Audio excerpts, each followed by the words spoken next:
শুরু হচ্ছে operation devil hunt, জানিয়েছে স্বরাষ্ট্র মন্ত্রণালয়।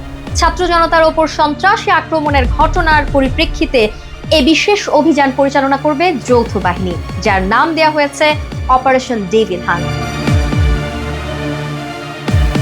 মন্ত্রণালয়ের সভায় সংশ্লিষ্ট এলাকার আইন শৃঙ্খলা পরিস্থিতি স্বাভাবিক রাখার লক্ষ্যে ও সন্ত্রাসীদের আইনের আওতায় আনতে যৌথ বাহিনীর সমন্বয়ে অপারেশন ডেভিল হান্ট পরিচালনার সিদ্ধান্ত গৃহীত হয়।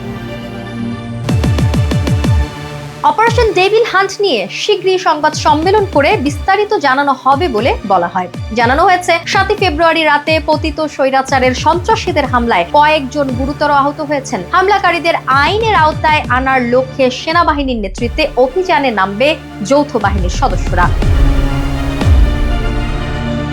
আইনশৃঙ্খলা বাহিনীর সংশ্লিষ্টরা জানিয়েছেন, আওয়ামী লীগ চোরাগুপ্তা হামলার মাধ্যমে বৈষম্য বিরোধী ছাত্র আন্দোলনের নেতাদের টার্গেট করেছে।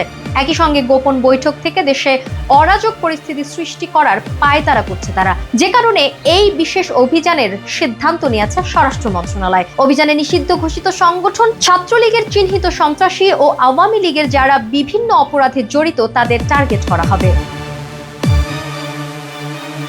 এদিকে 7 ফেব্রুয়ারি রাতে সাবেক মন্ত্রী আকম ও মোজাম্মেল হকের বাড়িতে হামলার শিকার হন ছাত্র আন্দোলনের নেতাকর্মীরা। প্রতিবাদে তারা গাজীপুরে সড়ক অবরোধ করে নানা দাবিতে 12 ঘন্টার আলটিমেটাম জুড়ে দেন। তাদের এই প্রতিবাদ সমাবেশ থেকেই জানা যায় ডেভিল হান্ট নামক অভিযানের ব্যাপারে। এবার স্বরাষ্ট্র মন্ত্রণালয় থেকেও নিশ্চিত করা হলো এই অভিযানের ব্যাপারে।